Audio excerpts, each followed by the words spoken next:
Olá, bom dia, vamos dar início. Bom dia não, boa tarde. Vamos dar início a mais uma edição do 15 Minutos de Papo com o doutor Carlos Starling. Hoje, falando sobre o tema o impacto da corrupção no Ministério da Saúde nas nossas vidas. Mais uma contribuição do doutor Carlos Starling, que certamente vai dar um enfoque clínico, né, médico, a esse assunto. Vamos lá? Doutor Carlos Starling já entrou porque ele é danado.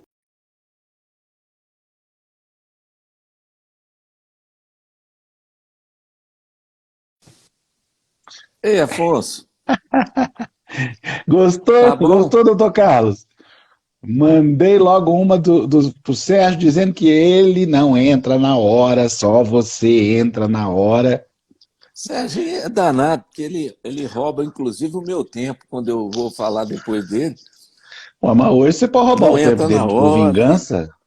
É, Vingança! Vambora hoje! deixa eu Vendetta! botar aqui no Vendetta! meu tripé, que eu esqueci Coloca dele. isso. Então, nós temos paciência com o senhor, somos todos muito pacientes. Um Pois é. ano, doutor Carlos Starling. Amanhã nós vamos. Amanhã não, segunda-feira. Segunda-feira nós vamos comemorar um ano.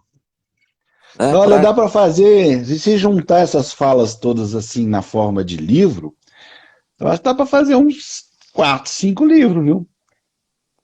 Dá. Você não Assim, acha? dá. Ué. Eu Ah, acho que Júnia seria uma... Paixão, maravilhosa aí. Ontem me entrevistou na Flickr lá de Carmo da Mata. Podia convidar o doutor Carlos também, poeta, escritor, letrista de música de carnaval. O cara não é brincadeira, não. É, Não, não. nós Estou vamos... aqui só passando as nossas Já estão informações aqui para as pessoas. planejando as próximas marchinhas, eu e o Cássio, meu parceiro de Já marchas de carnaval. Né? Cássio com Jabur, meu aquele colega de turma, era espetacular. Nós fizemos a picadura do mosquito é dura, né? Nós fizemos para dengue, obviamente, né? E o álcool na mão, né? Com o álcool na álcool na mão, álcool na mão. mão, bem separado. Tem nada de cantar junto, entendeu? Olha, vou mandar para vocês o poema que fiz inspirado pelo doutor Carlos. Júnia Paixão aí fazendo Que maravilha, poemas faço para o questão doutor de ver. Carlos. Maravilhoso, maravilhoso. Então, doutor Carlos Bom, Starling, hoje o nosso assunto é da ordem do impacto, né, da corrupção no Ministério da Saúde nas nossas vidas, com a palavra do doutor Carlos Starling. pois é, Afonso, nós estamos vendo hoje a CPI, né? Fazendo intervenções, inclusive ontem dando ordem de prisão para um dos depoentes, né, funcionário do Ministério da Saúde. Nós vimos um cabo da polícia de Alfenas, né, ligado a uma coisa complicada dentro do Ministério, tomando tempo das pessoas, enquanto a epidemia acontecia de forma, né, ou vem acontecendo, né, da forma mais dolorosa possível para a população. Né? Então, tudo aquilo que nós vimos, né, no princípio da epidemia, uma equipe técnica do Mandetta, né, dando os dados epidemiológicos e fazendo a coordenação nacional do processo, né, aquilo é que estava correto, aquilo estava certo. Era a partir dali que a epidemia deveria ser conduzida. Né? Entretanto, aquilo foi desfeito. Por quê? Porque conduzir tecnicamente uma epidemia implica em tirar possibilidade, né, de intervenções externas que acabam gerando ambiente corruptivo, né, e atrasando, né, ou seja, conduzir corretamente atrapalhava os corruptos. Né?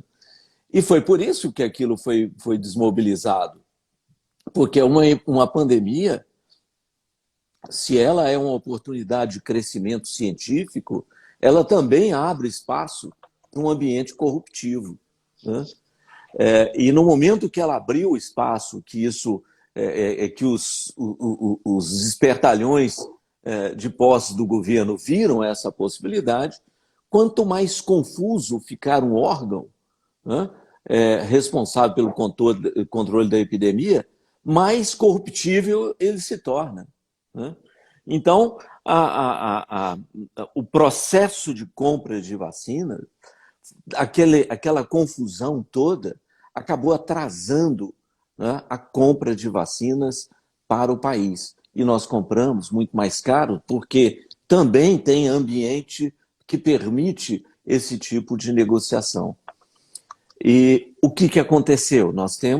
Estávamos tendo no Brasil, né, com média de 2 mil casos, nós temos 60 mil óbitos, né, por mês, não é isso? Então, qual foi quatro de cada 5 casos desses poderiam ter sido evitados de acordo com o trabalho lá do pessoal de Pelotas, né? Um trabalho muito bem feito, muito bonito, né?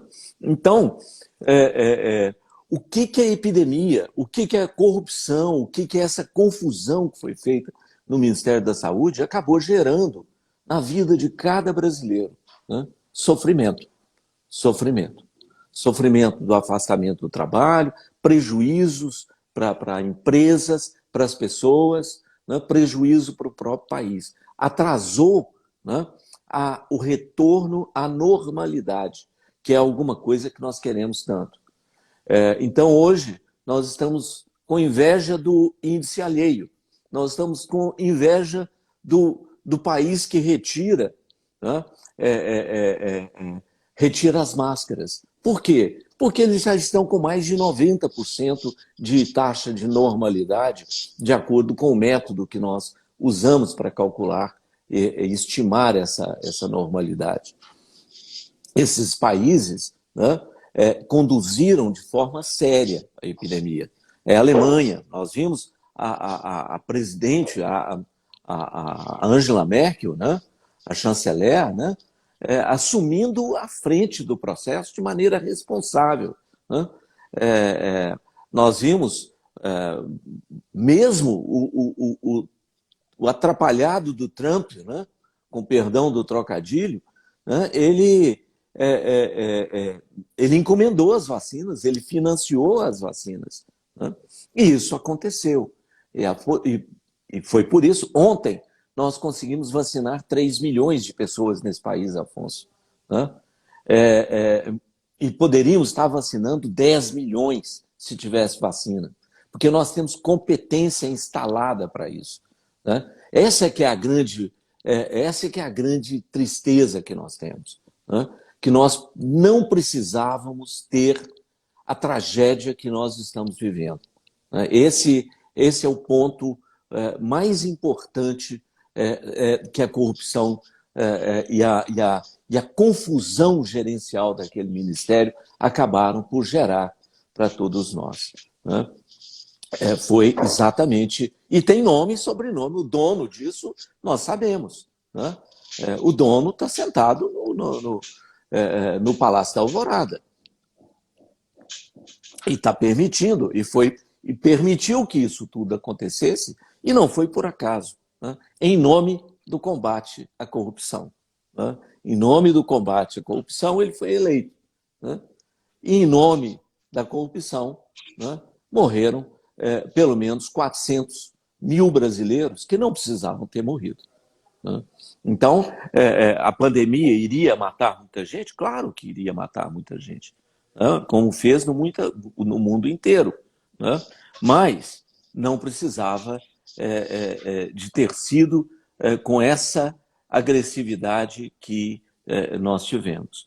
Então, a repercussão na vida de cada um de nós foi primeiro, aumentar o risco de morrer de cada um de nós, de cada um dos brasileiros, né?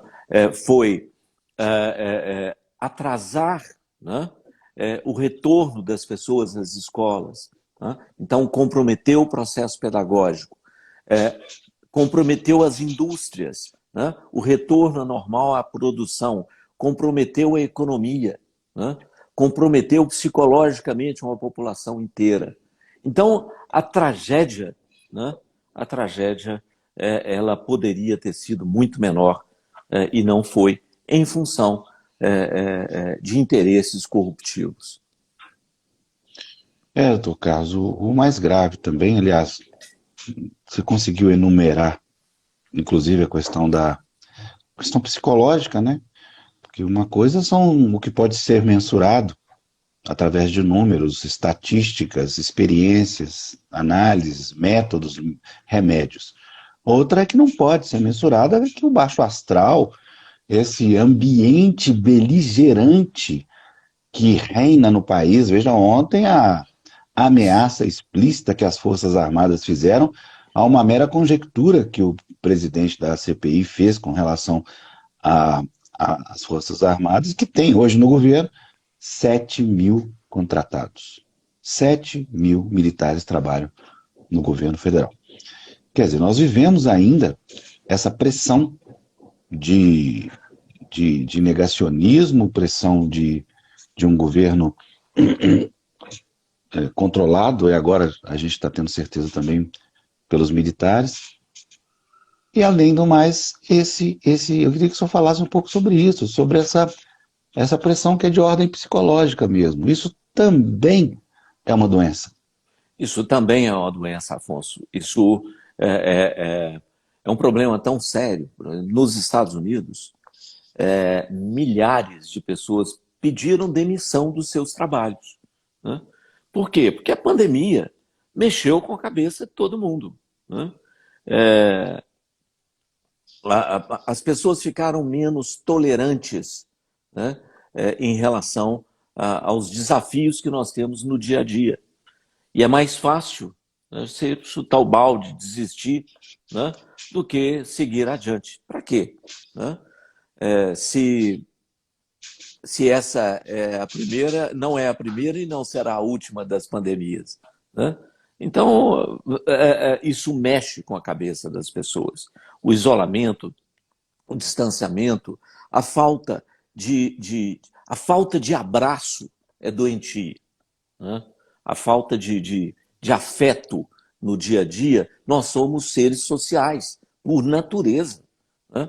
Então, a ausência dessa proximidade acaba gerando transtornos psicológicos, transtornos psiquiátricos, agravando doenças pré-existentes do ponto de vista psiquiátrico, né? Nós estamos vendo isso demais. Isso é algo intangível, né? É algo que é difícil de você... alguns estudos, usando métodos da antropologia, né? Conseguem detectar, né, essas alterações, né? E mesmo pelo CID, no próprio SUS, se você pegar doenças mentais, o que aconteceu nesse período, você vai perceber claramente, né, o impacto da pandemia nos aspectos emocionais da população. Aí também está embutida a questão econômica, né? Em países civilizados, o trato antecipado dessas doenças, ele é tão importante quanto, porque se você trata uma doença, por exemplo, mental, né? Uma depressão com antecedência, você faz economia para o país, né? Claro, claro, a depressão gera absenteísmo, né? Gera ausência ao trabalho, e isso tem um custo social, né? Que somado ao custo social das pessoas que adoeceram, morreram, né, e que vão ficar sequeladas, né, é algo inimaginável, né? E a ajuda na própria população. Quanto mais se estica a epidemia, mais você tem que enfiar dinheiro no bolso, tirar dinheiro do bolso e enfiar na contenção da fome no país, né? Então, esticar a pandemia foi péssimo para nós, né? Foi horrível. né, do ponto de vista em todos os sentidos. Né? Então, o erro que se cometeu, né, em nome, né, de interesses, porque isso não foi, né, alguma coisa aleatória. Né? Isso é que eu acho que é importante as pessoas perceberem. Não foi aleatório. Né? Isso foi intencional. Né? Então, houve uma estratégia para isso. Né? E essa estratégia é que é o mais danoso desse processo todo, é o mais feio, é o mais obscuro, né, de tudo isso. Né? Então, eu acho que nós devemos, sim, investigar, né? E a CPI está sendo muito interessante, porque ela está desnudando todo esse processo, né? E mostrando onde os detalhes desse processo que eu estou comentando aqui hoje. Né? Isso está sendo descortinado para o país inteiro, e é bom que o país não se esqueça disso, que as pessoas não se esqueçam disso. Né? Se esquecerem disso, não esqueçam dos entes queridos que perderam. Né? Toda vez que É pensar neles, pensem que eles poderiam estar vivos. Né? Uma boa parte deles interessante. poderiam estar vivos.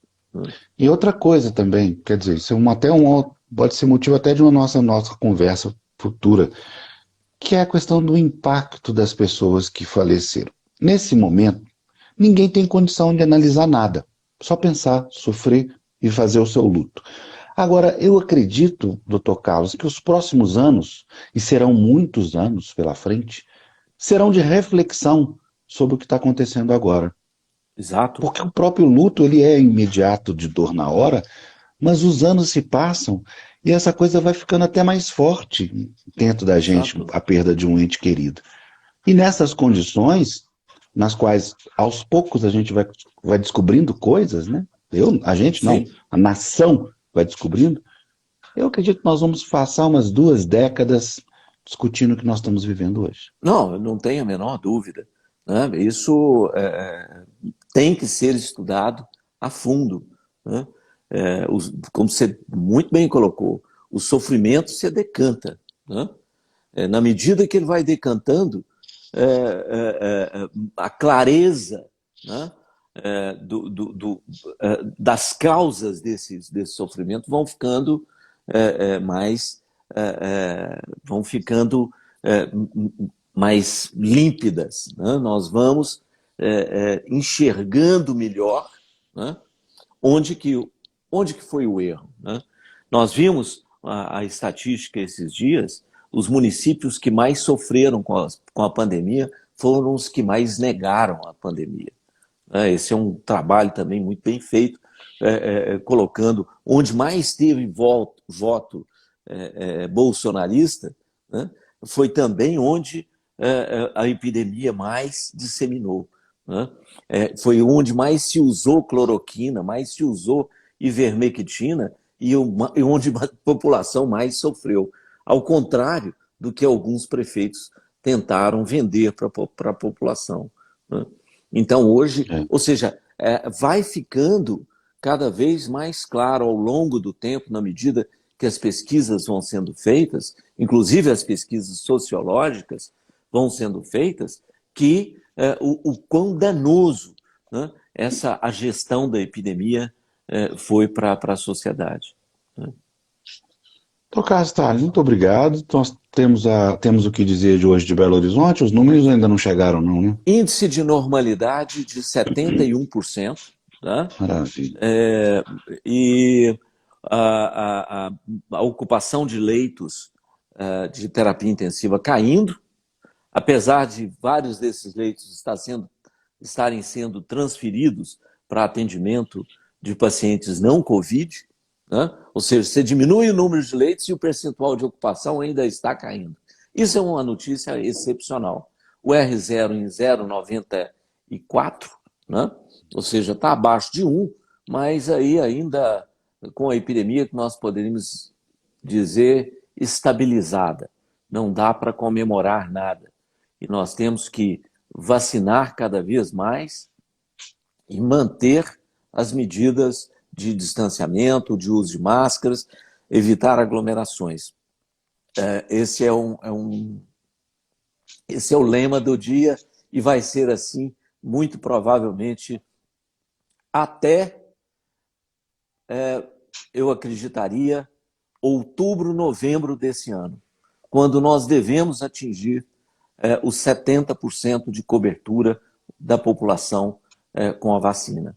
Então, lá em setembro, outubro, né, aguentem a mão por mais uns 2 a 3 meses, né, que aí sim nós devemos chegar muito próximo de um padrão de normalidade, onde nós vamos poder encontrar para assistir um jogo do Galo e ver o que nós fizemos ontem com o Flamengo. Né? Em ruim, mas Isso ganhou. foi sensacional, hein? Maravilhoso. Então, nós Aliás, temos ganhar que... do Flamengo e do Cruzeiro não precisa ser nem campeão de nada. Ganhou, tá bom. ganhou, tá ótimo. Né? Então, é assim que eu acho que a gente tem... apesar do assunto sério que nós comentamos hoje, eu acho que esse foi o mais sério de todos. O Galo ganhou Muito mais do sério. Flamengo. Como diz o nós não gostamos de futebol, nós gostamos do Atlético. Exatamente, Afonso, exatamente. Né? No seu caso, muito obrigado. Então, até amanhã. Nada, um Tomara que o abraço para senhor você e possa para fazer amanhã todos. com a gente de novo, viu? Muito Tá obrigado. bom, prazer, um abraço. Tchau.